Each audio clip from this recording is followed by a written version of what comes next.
everyone. Hey everyone. Welcome back to the channel. So if you have watched our latest series, we are not too long back from Orlando where we had 2 absolutely amazing days at Incredible. Epic Universe. So we're just hopping in here just to do a little tips video so that we can share with you guys what we learned while we were there. Yeah, I think when we went, these are sort of 10 things that we wish we knew before going. We managed to get pretty much everything done, so I think we got some very helpful hints and tips from being there for those 2 days, so we thought we'd jump on and share them with you so that when you go, you know what to expect and you know how to have the best possible day at Epic Universe. So Let's get to it. Number 1, plan your rope drop strategy. Now we would say this for any park, but for Epic in particular. Now, rope drop strategy, there's 2 strands to this. So if you are staying at a Universal Hotel, you will be able to get onto the early entry rides, which are posted on a board when you are waiting to go through security. So make sure to check that board out so you know what's open. Does change. Because it does vary. Typically Super Nintendo tends to be the one that's always open in early entry, but the second one can vary. The second strand to that is that if you're not staying on Universal property, you can still get into the park at the opening time. You can wander about Celestial Park. There are then waiting areas to get into the portals, so whether it is one, say Super Nintendo, that's already open for Universal Hotel guests, with their early entry, you can then stand and wait to then get in at, it was 10 AM in our instance, or if it's one, say Island Park, and that's not opening till 10 AM for anyone, you can go and queue there too. So you can take that into consideration. So where do you check your passes? If say Nintendo's open at our entry, there'll be team members standing outside the portal for Super Nintendo with cards, and they'll be checking your hotel key card to make sure that you can get in to let you go on the rides in Super Nintendo. So it's the same at Stardust Racers. So if you want to go to Stardust Racers first, there's people standing outside that ride to check that you've got your hotel key card. Now only one of you in your party needs to show that hotel key card, and they'll let you in to ride the rides. But yeah. So if you've been to Islands of Adventure during early entry, it's similar to that, but instead of it being a case of they stop you going into the full park, it's just that they stop you getting into like portals that's open. Now, Super Nintendo World we found was particularly busy, so we opted for that on our first day. One thing I would say, just to notice, just because I kind of felt a little bit overwhelmed maybe, is it's quite a narrow pathway when you've got that many people going in first thing in the morning. So just be conscious of that. It is a little bit squishy, and I think particularly if you're going through with buggies, if you're going through with mobility scooters, that's something just to account for as well. I think if you've got one day at the park and you've got that hotel entry, make sure you're getting the bus to Epic as early as you can get up and get there. I think buses for us at a hotel started at... It was about 7 AM. Yeah. So you can grab your Starbucks at your hotel, get to the bus, eat in the queue. There's toilets where the queue are as well. So there's entertainment. There's a guy who's always entertaining the crowds as well, so he was great.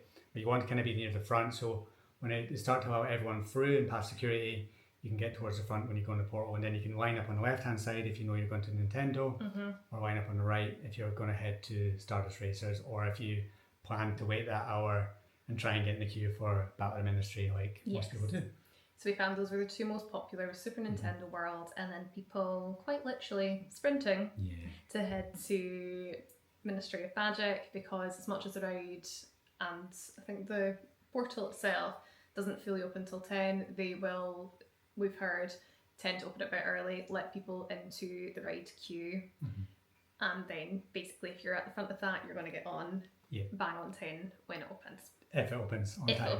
If there's not any issues with the ride at that point. So just bear that in mind, that if you want to do that and you want to get a ministry straight away, you might be waiting that hour, and then you might say, actually there's a technical fault, we're not going to be ready yet, so you might have wasted your early entry, depending on what you want to do.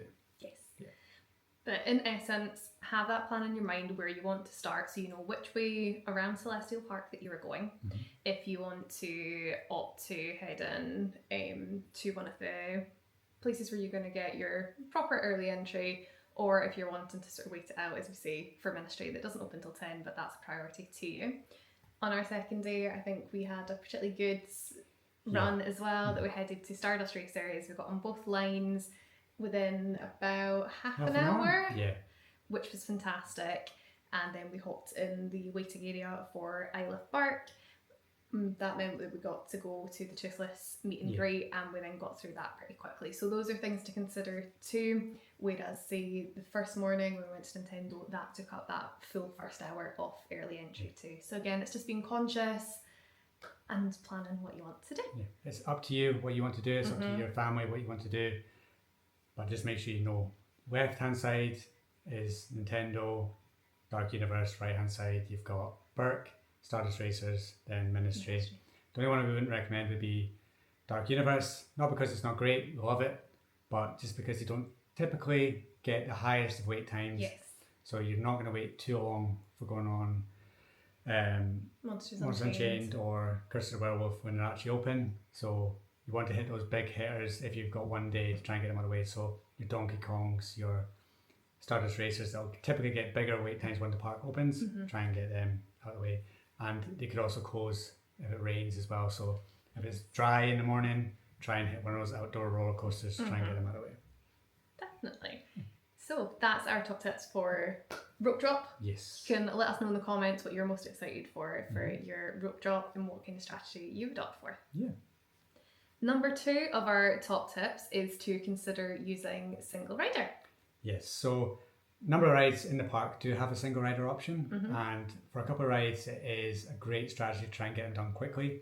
So the rides that we recommend using single rider for are Monsters Unchained and Battle of the Ministry. Now we say this after having done both and seen the queue for both, which are both spectacular. Yes. The queue for Monsters and the queue for Battle of the Ministry, both incredible. But if you're just wanting to get on the rides, you're not worried about the queue, use the single rider line, because that single rider line, especially for Monsters, is basically a walk on. It is indeed. So when there's lockers, giving Monsters as an example, there are lockers just at the gift shop, head up a set of stairs, head along a corridor, and it spits you out where you're basically getting loaded onto the ride where you're then teamed up with other groups. Yeah. Now with Battle at the Ministry, we didn't use single rider, but we have since seen tips suggesting that as well, and would agree because it is a 13-seater. So you are likely to have a situation where you're going to need someone to fill in that gap. Monsters is a 4-seater, but I think it particularly works because you have that delay of people going to the lockers once they've done the pre-show, so there's a little bit of a delay in terms of people coming through. And I think arguably where there's sort of larger numbers of seats, it's going to be more likely. I do think as well, because it's such a brand new park and people have heard such great things about the queues, that everyone wants to see the Monsters Unchained one, and wants to see the Harry Potter one. But if, say, you do it once with the queue and then want to get on it and re-ride it, use a single rider because you can re-ride it. We rode it straight twice in a row. We just went on it, off, on it. Yeah, so definitely for that. Now, other rides do have single rider. So Mario Kart has it, Curse of the Werewolf has it, and a few others. Stardust as well. Yeah. But particularly let's say Stardust as an example, because they're 2-seaters, you're going to it's going to take a little longer because they'll tend to sort of be able to fill those seats a bit more. Yeah, because they're looking for your families are free. There's one extra to then wait you on it. So yeah, I think the other rides have a better single rider strategy, especially, as I said, Monsters and Battle of the Ministry. But it's totally up to you. If you love queuing and you think you're going to get everything done that day, perfect. But if you want to get on a few rides over and over again, try single rider. Tip number 3 is avoid the restaurants at very peak times for dinner. Yes, I would say our biggest fail, if we want to call it that, was our experience at Toadstool Cafe on our first date. Now we went about sort of peak dinner time, about 5:30, 6 o'clock. And it was rather manic and the service was pretty slow. Now, if you've watched our day 1 video, you will also know there's a bit more context to that as well in terms of the meals arriving or not arriving. But we would say if you want to go and experience these ones, particularly for Toadstool Cafe, it's very popular, and I understand why. It's aesthetically awesome, but it is very popular and very busy. Yeah, I would say the same for some of the restaurants in there. Like Pizza Moon gets rave reviews, so it's going to be busy when it gets to dinner time. The restaurants in Paris, cafe lair to sit in. Yeah, it's Where going to you be get really that part busy. of your prep. Yeah, so you want to sort of plan your meals out to try and say if you only got one day there, you don't want to be waiting an hour and a half, an hour in a restaurant when you could be getting the rides done. So you want to sort of plan having an early dinner, maybe having an early lunch. Then you're going to go not into peak times, and then it might be a bit quicker for you getting in and out. Yeah. Second day we went for an earlier dinner at Pizza Moon, and yeah, it was a lot quicker an experience. Not that we rushed, we wanted to enjoy our food, but just the whole. It was quieter in the restaurant. It was pretty quick to get the pizza. Yeah. The other pro of that as well is the fact that when you then come out of your meal, it's then getting to about the time where other people are going for food, so it then ultimately becomes a little bit quieter in the park. And then you've got your whole evening when typically when it starts to get darker, places start to get a bit quieter. I've heard a lot of people saying that getting towards the end of the night, Nintendo gets quieter because it's up a lot of stairs, people getting tired, it starts to get dark. Kids that are all there might be going home. So yeah, early dinner, early lunches as well. And we had a really nice lunch at Oaken Star Tavern. That was about 11, half 11. Yeah, I think it was about 11:30. Yeah, but we get up early so that we can make the most of the early entry time as well. So by that point, we're needing something to eat. Yeah. But just one thing to say on the food is if you're wanting the breakfast from Oaken Star Tavern or the breakfast that is served in certain restaurants, please bear in mind that the park opens officially at 10 and the breakfast stops at 10:30. So Sadly.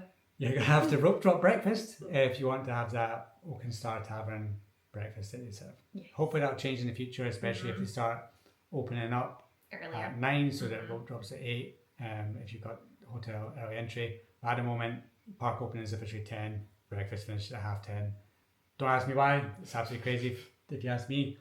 But if you miss out on that and you're still feeling a bit peckish for breakfast, it's always a Starbucks. Yeah, which does an all-day breakfast, as we discovered. Yeah. But yes, definitely just give a little bit of consideration when you're going to these places for bites to eat for several different benefits. Yeah. Also, to avoid longer queues in, say, those mac and cheese cones, making sure you use the mobile order because it'll be a lot quicker for you rather than standing in the baking heat of Isle Burke. Mobile order your mac and cheese cone. You can select your time that you want to pick it up. Yep, so go meet Toothless, and when you're waiting in that queue to meet Toothless, get your mac and cheese cone ready. Perfect. Tip number 4, do not sleep on those shows. Now we all know that we want to do the big roller coasters, we want to do the main rides, but the shows are spectacular in Epic Universe. The How to Train Your Dragon Untrainable Dragon show, one of the most perfect things we've ever seen in a theme park. Absolutely amazing. So we cannot recommend more that you take time out of your day to go and see these shows. Now, and enjoy the aircon. Oh yes. Now we didn't get to see the Harry Potter one, but we've heard nothing but rave reviews about that one as well. So yeah, I think you have to take some time out of your day, make sure that get some aircon. Do not skip these shows. Universal have put a lot of effort into these shows. We won't going to spoil anything. You've probably seen spoilers online because people like to do that. But if you have to spoilers, go into that Untrainable Dragon show and just be You'll not be amazed. Disappointed. Yeah. We self-confess we tend to prioritise rides, but we were absolutely blown away by the Untrainable Dragon show and we could not recommend it highly enough. And absolutely on next trip we will be heading to Circar Canoe so that we can figure out what's going on over there as well. Again, we have seen a little bit of sort of spoilery since we've been home and it does look absolutely fantastic. Tip number 5, we're halfway there, is consider buying a power-up band for Super Nintendo World or a wand for Harry Potter. Absolutely. Now, these things will be upfront or not the cheapest. We opted for our one just to get one power-up band and we shared that, and we will also get the use out of it later this year when we visit Universal Hollywood. Now, the reason that we recommend these is that they come with little activity packs that come inside. So it's got the maps of where you're going, either to do your sort of power-up tasks or cast your spells as well. With these, again, as we touched on earlier, unfortunately, with it being Orlando, the weather can be a little bit questionable at best, and the roller coasters are then subject to weather delays. Now, having these extra activities to go and do can then keep you entertained, and I think particularly if you've got little ones with you, it's a good way to go and still enjoy the fun, even in those wet periods. Yeah, so we recommend getting them now. One between, if you've got say 2 kids, one between the 2 of them, they can take it in turns. Now, you know your kids as to whether that's going to be feasible or not. Yeah. Now, it's not a case of when you go up to say a window in Paris and you wave your wand at it and it does its thing, that's the only time it's going to do it. So your kids can keep going up to it, you can keep going up to it and do it as many times as you want in front of that, and it's still going to bring up the music or whatever it is it's going to do in that window when you activate it. Little surprises that come along. Yeah, it's the same with the power-up bands. When you've got them, you can go around multiple times getting the points. Now, there's also indoor areas in Super Nintendo where you can use your power-up band. You've seen them if you watch our vlogs. There's the bit where you hit it and there'll be like a character that'll pop up and you're told, giving you the fingers. Which fingers? Who knows? Who knows? Meant to be fun, but it's up for debate. But yeah, it's an extra activity to do. It's a lot of fun.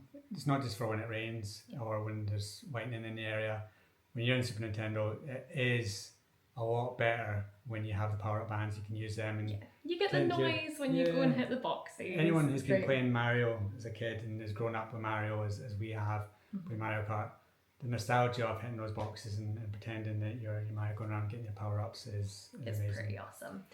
We did touch on this in our, I think probably in both the day 1 and day 2 videos, that it's worthwhile as well getting your band before you go into the park. So we got ours from City Walk because we were there the evening before we went, but there is also a small store which is positioned just outside the queue for security, so you can grab one there. You can set that up because you can set it up in the app to keep track of your points that you gather. So it's quite good to be able to do that while you're in the queue. You're good to go, you're ready as soon as you go in. There's an extra challenge in the Nintendo area as well, that you collect some keys. And then there's an area that is, once you've got all the keys, you go into it to have a final battle with Bowser Jr. Yes. So they won't allow you into that area unless you confirm you've got all the keys. So there's like 4 games that you can play to get the keys before you go into there. So yeah, it's a lot of fun. And we probably didn't get the most use out of it, but we're going to go to California and we're going to use it there. And when we go back, we'll be taking it along and we won't use it again. So yeah, a lot of fun. Definitely. Tip number 6, remember to press prepare my order. Yeah, so I've seen a lot of people call out this in vlogs, and we now get caught out of it as well. Yes. That when you actually go to the restaurant, the sit-down restaurant, or you're going to get your food, once you've placed your order, because a lot of it is scan your QR code. Yes. So as much as it's sit down, it is mobile order. They do have desks that you can go up to, but they're going to direct you primarily through the app. So once you've ordered your food, that's not the end of it. You don't just sit there and go, oh, I'll just wait here for my food. You have to say you're at the venue. And reconfirm your table number, even though you've already confirmed that. It's maybe a little bit excessive, but I dare say it's however they've got their system set up, because it's the same that you use if you're doing mobile order for just a kiosk that hasn't got any places to sit. But it's just a case of being conscious of that, because as Mike says, we did almost get caught out with that, and it's going to be a bit of a miserable experience if you've sat there for half an hour and you're thinking, where's my food? And the order's never fully gone through. And then you're going to ask a cast member, you're going to be like, where's my food? I've been waiting 45 minutes. And they go, well, did you say that you were here? And then you're going to be like, no. And then they're going to say, yeah, you need to do that on the app. So it's not the most logical of processes. So it's one just to be super aware of, because it's so easy just to be like, I've paid, I've already scanned the QR code, they know where I'm sitting, it's all done. But just do yourself a favour, just double check. There's a few things at Epic at the moment that aren't very logical. We've already mentioned the breakfast, we've mentioned this. Some when you go However, on saying that, I'm sure it's the same at Minions Cafe when we went as well, so I think it's just a universal quirk. And also when we went to one of the shops where we got some treats from like behind the counter, you go up to a desk and then you say, can I have that? And then they give you a slip. They give you a slip, and then you've got to go to another person and say, I got a slip, and they disappear, and then 5 minutes later somebody else. Take the slip to the till, you pay for it. There's an extra step. You pay for it there. They then give you a little tab that says like Viking number 1 or Viking number 2. You go over to another door and then they'll shout Viking number 1, 2, and they give you your stuff. So to get Bit convoluted. To get your chocolate egg from the camera, you need to speak to 3 different people to then get it. So yeah, it's a bit all over the place, but they're just trying to, I guess, ease queues. Yeah. So bottom line is just don't rob yourself of your food and don't rob yourself of your time. So just double, triple, quadruple check that you've done everything that you need to and you have pressed that prepare my order button. Yes. Now, tip number 7 is one that's for every Orlando park, but I think is especially true for Epic at the moment, and that is prepare for the baking heat. Absolutely. Now, Orlando, as Mike says, roasting toasting at the best of Rootin' times. Rootin' tootin', roasting toasting. Let alone in a brand new park that hasn't got fully established trees or anything like that to provide a lot of shade cover. Now, there were certain tables, i.e. at the Starbucks in the middle of Celestial Park, they did have parasols, which was fantastic and much appreciated, but make sure you are taking stuff to prepare yourself as well. So we're talking sun cream, make sure you've got that on you and you're reapplying, that you've got your caps to keep the sun off your noggin, cups for water. Now they've got the freestyle machines at Universal, same with the other Universal parks too. It doesn't need to be a freestyle cup that you go up and use, you can have any kind of container, bottle, anything, and you can get water from there. We have our cup that we did have. Now, we paid for this the first day, but then the second day we just used it for water. Yeah. It was a little bit fiddly with using this because it kept on saying, oh, you need to pay to have the refill, but it did let us do it. You just need to persevere a bit. But we've done it before with just water bottles, gone up, filled it with water. It's ice cold, it's very tasty water by Orlando standards. So it's definitely worth using. Yeah. Now, where the heat really hits, now a lot of people say that Toy Story Land at Hollywood Studios is the hottest place on earth, but Isle of Berk might rival it. So a lot of queues for the rides there are outdoors. Yes. And there's not a lot of shade. So Hiccups might be the best ride in the park, but it might be the worst queue. Agreed. Because it gets very bunched up, not a lot of shade. Yeah. And it's quite slow moving. So it's very deceiving. It doesn't look like it's very long, but it like doubles back on each other, all these ropes.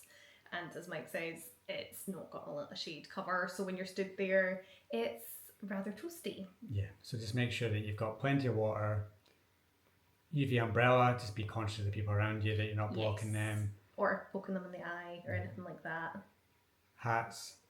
Anything that's going to help you. Fans, neck fans. Cooling towels, I've seen them. Anything that you can get that helps you withstand that heat, because a lot of places are indoors, but there is a lot of outdoor queues in Epic. And it's going to get better once the shade comes in and once the trees grow, but at the moment, it's very, very hot. Just on a segue to that, I think it is a handy thing to know. With the lockers in Epic Universe, they are bigger than the typical Universal lockers. So if you have been to another Universal park, you'll know the lockers are pretty narrow, whereas these ones are proper sort of rectangles. It's a lot easier for getting your bag in, so if you do have your multiple items on you to protect from the sun, there is plenty of space to shove that in there. Yeah, so we had a Loungefly, we had an over-the-shoulder sort of bag from Uniqlo, and we had a camera, a water bottle, and they all fit in there, no problem at all, with a hat, 2 hats, sunglasses, the works, phones, everything, all fit in there, pretty snugly. And also, there's all outdoor queues for food as well, so going back to the old point as well, mobile order will stop you from having to stand in that baking heat. So, Tip number 8 is to bear in mind that not all character meet and greets are guaranteed. Yeah, so one of the characters I was really excited about meeting was Toad, but it turned out in the 2 days that we were there, Toad didn't come out at all, and either did Donkey Kong. It was just Mario, Luigi, and Peach that we saw. So yeah, if your kid's really, really excited about seeing Toad, not even kids, just a viewer. I am, I was very excited about meeting Toad, but sadly it wasn't to be. Just make sure you're asking cast members, checking apps, just anything you can do to just make sure that they are going to be out, because you might be waiting a long time. Yeah, when we checked the app, we had for Mario and Peach, it did give you times that were due back out, whereas for both Toad and Donkey Kong, it didn't actually give anything. And when we were then passing, there didn't seem to be any sign of them either. Similarly, we didn't manage to see the little robot dragons, but there's no sign of them in the app, so we should have asked a cast member, but we didn't get that far because we were just so busy with other things. Yeah, and one of the things that you keep seeing online about Epic Universe is the amazing hiccup actors. That when you meet Toothless, there's sometimes a hiccup there, and we got so close to meeting Hiccup, but we're only meeting and greeting there for about half an hour, 25 minutes, half an hour. I think it's because when there's a show on, Hiccup disappears so that he's not in two places at once, so it's like a continuity thing. So just bear in mind that you might see Hiccup standing next to Toothless, but by the time you get to him, he'll be gone, and it'll be a Viking. Same with Astrid and Stormfly. Yeah, so we were very fortunate. Astrid and Stormfly did appear, so I think they tend to, it's maybe, again, not guaranteed, but I think perhaps when they are switching Hiccup out, they will then, if possible, bring Astrid out too. So there's a bit of a sort of thematic reason for him going, and it's probably to kind of try and ease the crowd disappointment if they don't get a chance to meet Hiccup. But the Vikings are great. The Viking we got were fantastic, but if you go past and you're like, oh, I really want to meet Hiccup, don't. It's not a guarantee. You will definitely meet Toothless. He is there. He's not going to fly away anywhere. But it might be someone else that's just keeping him company. Now, two of the people that you can definitely meet when you go to Dark Universe are Igor and Invisible Man. Yes. Now they are out constantly. Not all the time. You do go back and forth. Yeah. But I think again, it's a Orlando solid Heat, rotation. you can't have them out constantly. It'd be a bit unfair, but we did notice they seemed to be on a rotation together. There's only one occasion that we went through and the Invisible Man was out, but Igor wasn't. And Frankenstein's Monster and the Bride of Frankenstein are in a little shaded area, which is fantastic. And I'm certain that is on the app as well for meeting them, but they seem to be fairly frequent too. I think with Igor, he wanders around. There's a lot of interaction there. If you're an adult, you're not going to get much interaction out of the Invisible Man. No. Apart from maybe being dismissed or insulted. Insulted, slagged off, or him just standing there ignoring you. But I know that if you've got a kid who really wants to meet the Invisible Man, he will come down. He will be a lot nicer to your child. He does engage with them. Yeah. So if your kid's a bit apprehensive, he does speak to them. He does make it a lot nicer for them.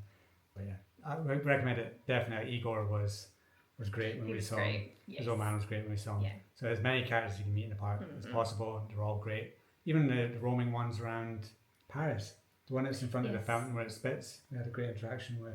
Oh yeah. Well, I think it was just a cast member. I'm not sure that they were actually dressed as anything for that guy, but there was then a couple of women that we saw that were walking about in their fancy blue outfits. Yeah, so like the schools, the one from Goblet of Fire where they've got different schools all turn up. There's like someone that was meant to be from Hogwarts, and then there's someone that's meant to be from the French school that's there, and they're walking around together in their uniforms for their schools. So yeah, you can meet them. And there's the band as well that has the characters in it. So yeah, there's a lot of stuff to see in each portal. So yeah, just make sure that you all can plan your time. The characters aren't always going to be there to guarantee, and when you do say go meet Mario and Luigi, it might be a longer wait time because the queue does get pretty big for them because they're popular characters.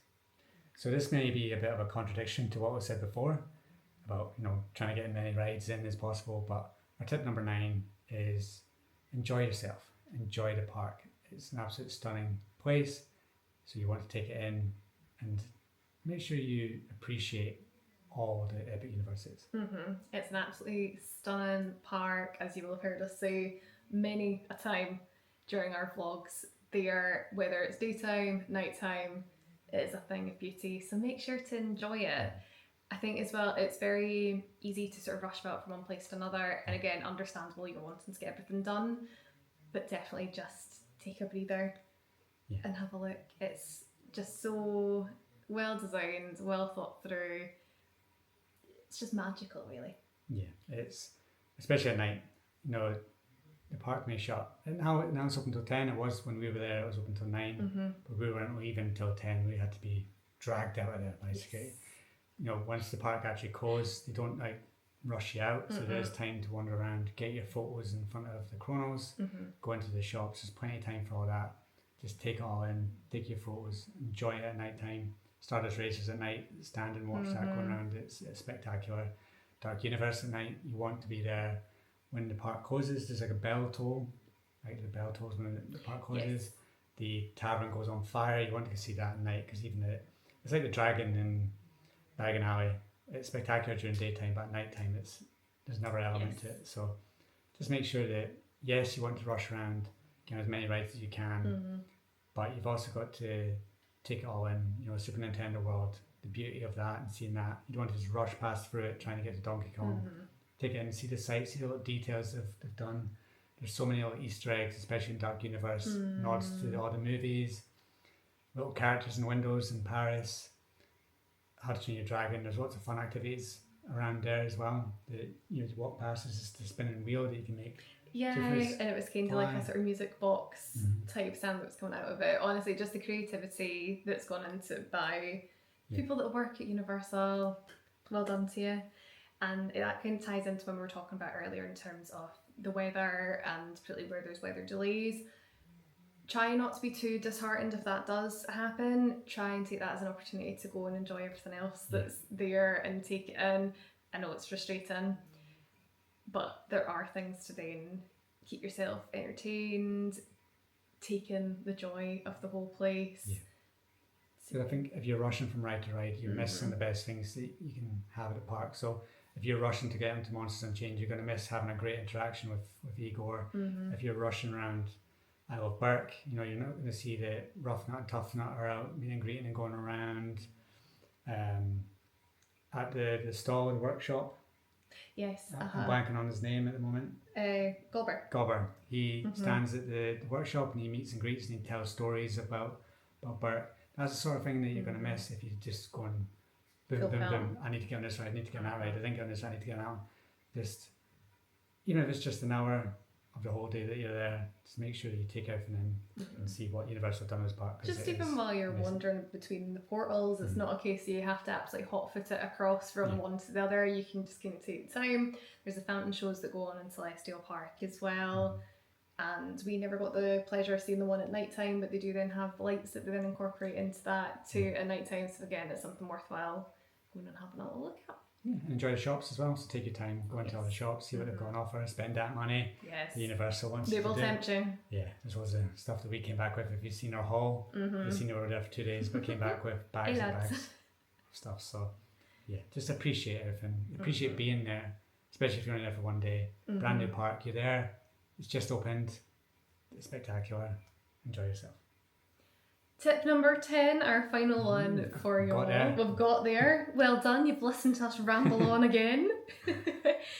Now, this one might sound a little bit cheeky, but it worked for us and we're so pleased that we did it, so hence why we're including it here. So tip number 10 is to consider buying yourself a second day. And not a lot of people know about this. A lot of people just think they've got the multi-day pass that comes with 1 day at every universe and they're like, well, that's it. Can't go any other days. Yeah, it's a 1 day limit, that's that. But you can go into the app and just buy a separate 1 day ticket. You can Now, we know that's not the cheapest of things. No, it's not the most cost effective way to do it at all. Because, you know, next year they'll probably put as many times as you want to go into it. But for this year, you've either got your multi-day or you can buy individual day tickets for the app. If you can do it, consider getting that second day because it just takes the whole pressure off. You know, if you're there for 1 day and you're trying to rush around everything, you might not take everything in. But if you've got that second day, then you know you can take it easy. Do maybe half the park 1 day, next part of the park the next day. It's just a lot more smoother, a lot easier for you. Means you can do go and do your favourites again.